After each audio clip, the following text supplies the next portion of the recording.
Oke guys, welcome di day eh nggak tahu lah berapa udah banyak kali kayaknya ya. Premium and discount pokoknya topik kita hari ini premium and discount. Eh Hari ini sama mungkin formatnya kayak kemarin juga. Jadi yang paling berat market structure ya. Ini setelah gue review materi yang gue bikin, iya paling susahnya kayak market structure deh. Sesuai prediksi ya. Premium and discount kita bikin kayak liquidity swap juga mudah, tapi ya kita pakai contoh juga sama lah kayak kemarin-kemarin videonya. Oke, jadi konsep dari premium and discount tuh gini guys logikanya. Anggap ya premium ya. Premiumnya gini logiknya. Anggap ya lu beli barang. Oke gini deh. Pernah nggak kalian jadi sneakerhead waktu 2016 atau 2017-18 gitu? Kayak Yeezy, tahu Yeezy nggak guys? Nah, kalian kan beli harga retail nih, ya kan? Harga retail, terus kalian jual harga resell, maksudnya harga yang lagi hot-hotnya gitu. Kayak contoh gue ingat dulu ada satu Yeezy yang full black warna hitam yang V2 atau V1 nggak tahu lah guys. Itu kayak retailnya berapa juta, maksudnya kayak di bawah 3 juta lah seingat gue guys. Tapi harga resellnya 15 juta bos. Nah jadi logiknya gini, lu beli murah, jual mahal, premium sama kayak di trading. Harga turun nih, biris, oke. Lu kan udah apa? Menunggu harga di sini, harga terbaiknya dong. Harga premium, oke, jebret turun ke bawah. Oke. Jadi lu ngerti gak sih maksudnya kayak lu beli murah, jual mahal, premium. Kalau diskon, diskon tuh logikanya gini. Anggap ya lu ke eh, Uniqlo, oke, toko Uniqlo nih. Dia kan ada promo mingguan kan, kalian tau lah kalau kalian sering beli di Uniqlo. Jadi week 1, week 2, week 3, week 4 kan beda gitu promonya. Anggap kalian beli baju polos di sana harganya 200.000 nih. Terus dia promonya cuma janganlah, baju polos jarang pula ya kan promo. Biasanya itu baju yang ada gambar-gambar deh, baju gambar atau baju seasonal kayak winter gitu lah. Kita ngomong baju jaket-jaket winter deh. Anggap ya harganya tuh 600.000. Oke. Minggu ini kalian beli, kalian kesana, kalian lihat kan, oh mak 20% nih, promo 20% nih. Lumayan juga ya kan. 20 kali 600.000, 20% kali 600.000. Nah segitulah pokoknya. Terus waktu kalian beli, pakai-pakai nih, sebulan kemudian kalian lihat, mak rupanya turun deh rupanya ke 50% diskonnya. Jadi saya 300.000 doang, ya kan. Jadi kalian pikir, nah ini berarti secara logika, ini kalau misalnya kalian tarik pakai PND ya, kalian tarik pakai PND kayak gini. Oke, ini kan tengah 50%. Oke, di sini. Kalian beli Uniqlo tuh di sini. Oke, terus minggu depan ya dia turun ke sini. Nah, baru setelah promo 50% tuh, dia kembali ke harga normal. Nah, masuk nggak sih? Logiknya masuk nggak sih?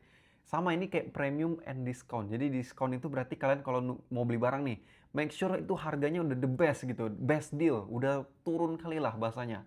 Kayak ini gue bukan ngajarin kalian jadi kikir, bukan gitu maksudnya, tapi lebih ke trading, ini konteksnya trading, oke?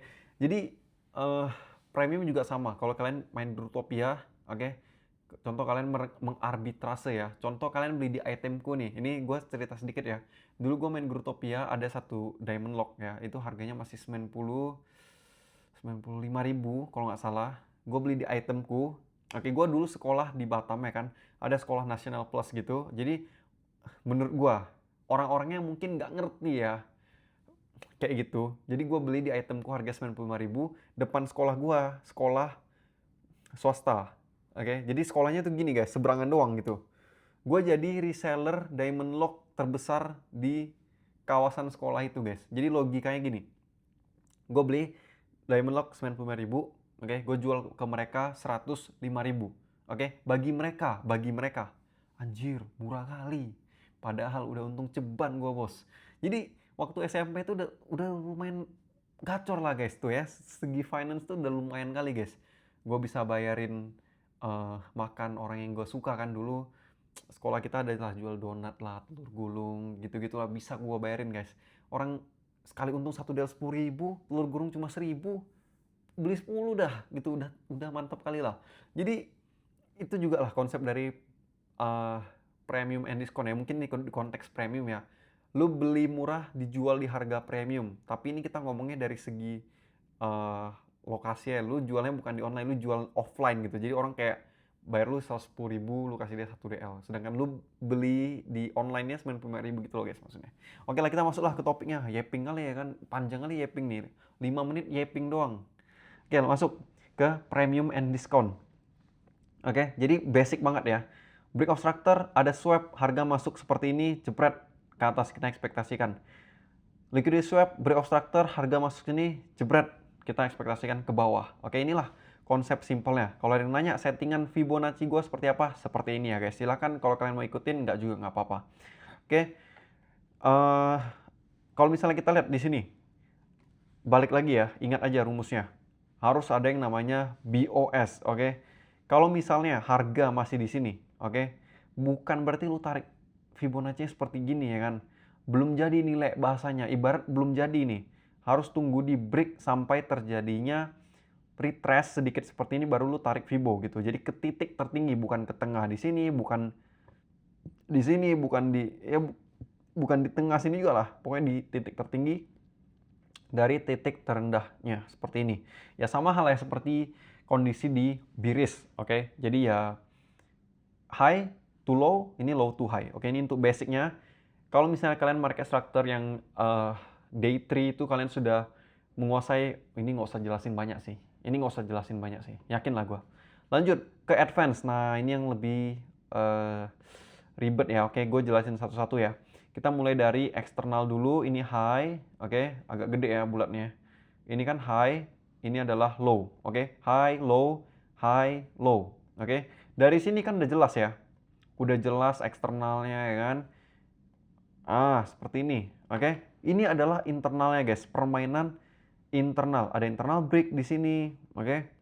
Jadi kebanyakan orang itu suka kesalahannya seperti ini guys.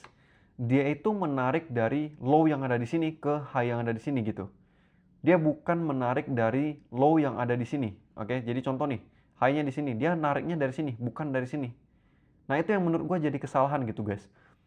Itu bikin lu posisi PND-nya jadi berbeda, yang seharusnya belum masuk area PND tapi udah jadi area PND, oke. Kayak contoh ya, kita anggap aja di sini deh. Di sini harusnya nih, kalau kalian tarik di sini, ini kan belum sampai PND ya. Oke, ini sorry maksud gua ini udah masuk PND nih di sini. Tapi kalau lu tarik di sini, dia kan belum masuk PND. Nah, itu yang terjadi kalau lu salah tarik gitu. Dia ya salah juga jadinya perkiraan yang seharusnya udah masuk PND ataupun belum gitu. Nah, jadi di permainan internal ini, ketika kalian sudah tahu ini high, ini low, oke, ini kan konteksnya bermain counter trend ya.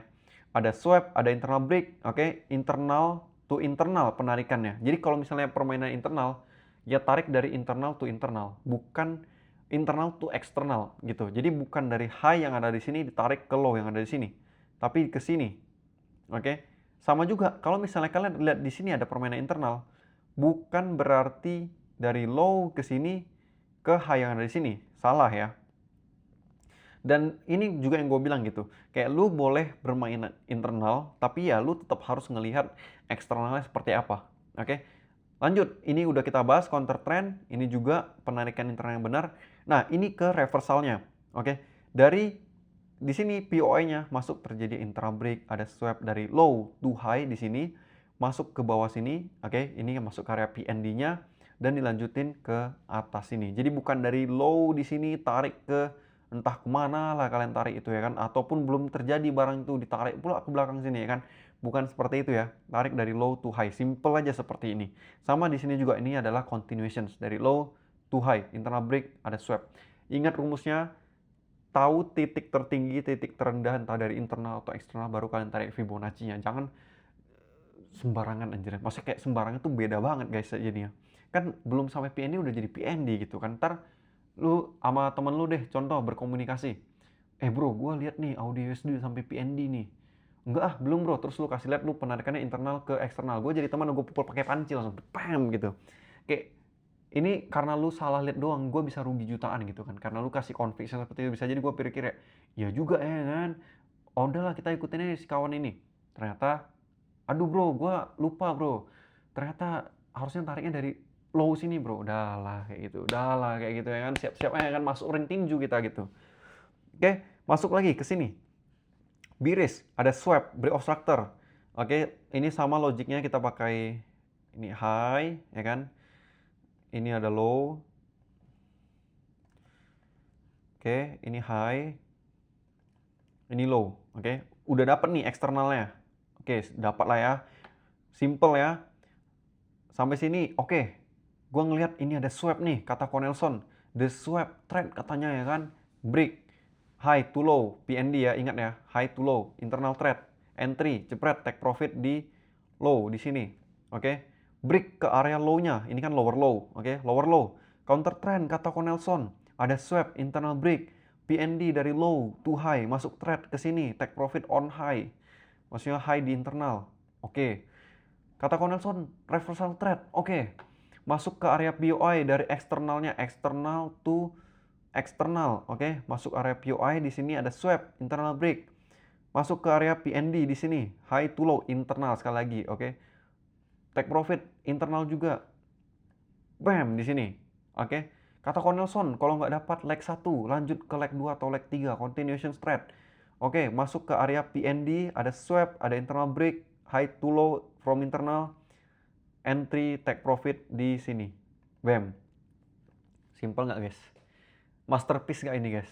Ini simple kali ya guys. Kalau kalian masih bingung, ulang video ini 5 kali. Gue yakin kalian langsung kayak, iya Wak, kata Cornelson Wak, gacor juga deh ya. Main juga deh ya. Oke, simple ya. Oke, gue harap kalian bisa mengerti tentang materi PND kita. Menurut gue ini kayak ibarat lu nonton yang kayak gue bilang di materi sebelumnya, materi Google 5 jam ini dikompres, oke, dikompres jadi cuma di bawah 30 menit. Oke, tapi ini nggak jos ya kalau nggak ada contoh, kita pakai contoh lah ya. Karena pusing juga kan, nggak ada contoh kayak, apa maksud orang ini kan? Nggak ada contohnya, bingung kali ya. Kita coba pakai contoh ini dulu ya. GPP, GPY, oke. Break of structure, ini low, oke. Low di sini. Lalu kita ngeliat dulu. BS harga ke atas, setuju ya? Harga ke atas dan dia gagal untuk pullback ke bawah. Oke, kalian bisa lihat di sini. Harga ke atas di sini, dia ke atas terus, dia tidak ke bawah sini. Oke. Jadi kalau kita tarik ulang dulu ya PND-nya. Tolong guys, jangan pusing dulu guys. Kita tarik dulu dari sini. Oke, ke atas nih. Masuk nggak PND? Nggak ya. Tarik lagi ke atas nih. Masuk nggak PND? Nggak ya. Tarik lagi ke atas nih. Masuk nggak PND? Masuk ya. Masuk ke sini. Oke, ini sebagai titik terendahnya. Oke. Ke atas. Ternyata dia di swap. Oke, di swap ya. Jadi ini kita bisa bikin jadi berbagai skenario. Oke. Contoh, ini dari low yang tidak masuk PND di awal tadi. Oke, dia ke high yang ada di atas di sini. Ini kita bisa ubah skenarionya karena kita ngelihat dia tidak berhasil pullback ke bawah. Ini kita bisa hitung sebagai internal market structure atau market structure, itu menjadi skenario. MSS di sini kita bisa ngelihat apakah dia respect ke area sini atau enggak.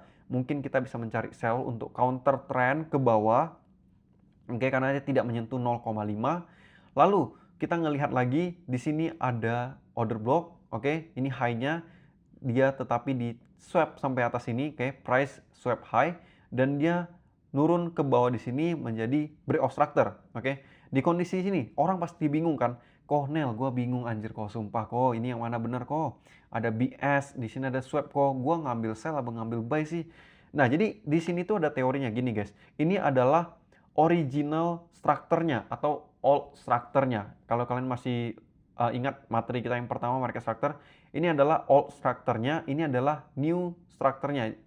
New swing low lah, ini old swing low. Oke, biar mudah ya. Old swing low, new swing low. Oke. Jadi ini tetap bisa kita jadikan sebagai area untuk ambil konfirmasi gitu. Kita lihat di sini harga masukin 0,71 garis oranye yang ada di sini. Nah, ini skenario ini itu tetap bisa bermain, guys. Oke, jadi kita butuh konfirmasi yang ada di sini iya, ya kan? Entry konfirmasi di sini juga iya. Oke. Kalau kalian lihat di sini, ini kan ada entry konfirmasi ya. Oke, ini ada swap. Oke, ada swap, ada break of structure, Fibo dari low yang ada di sini, oke, to high yang ada di sini seperti ini. Oke. Nah, tapi kan dia di miss, oke. Di miss dia tidak masuk area 0,71-nya, kita hapus aja dulu biar nggak pusing. Kita lihat lagi di sini. Jadi ini lebih ke continuations, oke. Continuations ada break of structure di sini, tarik lagi Fibo dari low to high, ini low-nya. Oke, ini high-nya di sini. Nah, biar nggak pusing ya. High-nya kita lihat ada inducement. Oke, ada swap di atasnya. Kita entry, bam, masuk di sini. Oke. Tapi kita lihat dulu nih bagian konfirmasi yang ada di sini. Oke, konfirmasi di sini. Kenapa kita tidak mengambil sih, guys? Kok gue lihat kok di sini ada break kok nggak lu ambil? Alasannya simple. Balik lagi. Di sini tidak ada yang namanya volume. Maka ini adalah PL. Oke, bahkan ini belum di break ke bawah, maka kita tidak bisa melihat ini sebagai konfirmasi untuk sell yang ada di sini. Jadi kita ngambil buy dari convictions old structure yang ada di sini. Oke, kita ekspektasikan high yang ada di sini untuk di break. Jadi break of structure, oke, masuk di sini, take profit di sini, IRL atau ERL di sini. Oke, jadi di sini kita skip gitu. Tapi kita tetap bisa jadi skenario di awal. Tapi ya balik lagi karena dia tidak memenuhi kriteria yang di sini, ya udah kita skip gitu, guys. Oke, simple ya. Agak panas ya otak tapi nggak apa-apa. Kita lanjut lagi, kita lihat breakout di sini. Oke, di sini dia bukanlah breakout structure yang clear gitu dan tidak ada volume. Yaudah, ini hal yang seharusnya kita ambil trade yang memang seperti ini gitu. Oke, gimana guys menurut kalian untuk materi kita yang ini? Mudah ya. Lanjut lagi ya, kita lihat di sini. Oke, ini dari high to low tadi, kita coba lihat deh. Nah, ini yang dari low to high yang ada di sini nih. Nah, ketika dia sudah terjadinya break of structure di sini, oke, ya maka ini kita menunggu dia terjadinya confirmations di sini. Atau kita pakai skenario kedua, oke, skenario kedua, swap MSS high to low masuk PND, oke, kalau masuk area sini gue cari confirmation sell on MSS. Skenario 1, skenario 2. Sorry ya, ini skenario 1, ini skenario 2-nya. Oke, harga masuk PND kan ini udah masuk nih 0,5 di sini. Dia nggak tentu masuk ke area kuning yang ada di sini kan. Bisa aja langsung break ke bawah. Oke. Kita tinggal menunggu dari area orange di sini terjadinya seperti apa. Apakah seperti ini atau dia melanjutkan turun seperti bawah ya. Kita tinggal continuations. Jadi kita di sini tuh tidak memprediksi gitu guys. Kita tidak prediksi kayak harga bakal ke sini, harga bakal ke sini. Nggak, kita lebih ke menunggu reaksi gitu. Dia masuk POI, ya udah kita ya ada reaksi di POI tersebut kita baru entry gitu. Kita bukan kayak nebak hari ini gold bakal ke 4.800 katanya kan. Hari ini gold bakal terbang dulu ke atas. The hell, bro, tahu dari mana, men? Apakah bro insider? Tapi enggak ya, kita cara trade-nya itu ya kita nunggu reaksi. Kita cuma menyediakan skenario gitu. Oke, dia ke sini, kalau dia ke sini kita ambil sell. Oke, dia kalau ke sini dia ambil buy. Simple seperti itu. Oke? Jadi jangan predict tapi react gitu. React, don't predict tapi react. Oke? Ini materi kita PND agak berat ya, walaupun singkat tapi berat ya. Tapi ya gua harap sih kalian tetap bisa memahami ini dengan clear gitu. Oke, kita mungkin akhiri sesi PND gini. Kita lanjut ke materi berikutnya ya. Oke, jangan capek buat belajar guys. Namanya belajar pasti capek. Oke, ini udah kita ngomong ya di video sebelumnya. Yang penting kalian keep going aja, maksudnya paksa aja guys gitu. Ini gue yakin deh, beberapa dari kalian pasti langsung pusing gitu, kayak anjrit gitu kan. Tapi ya gimana men, it is what it is ya. Keep pushing, jangan pernah capek buat belajar guys.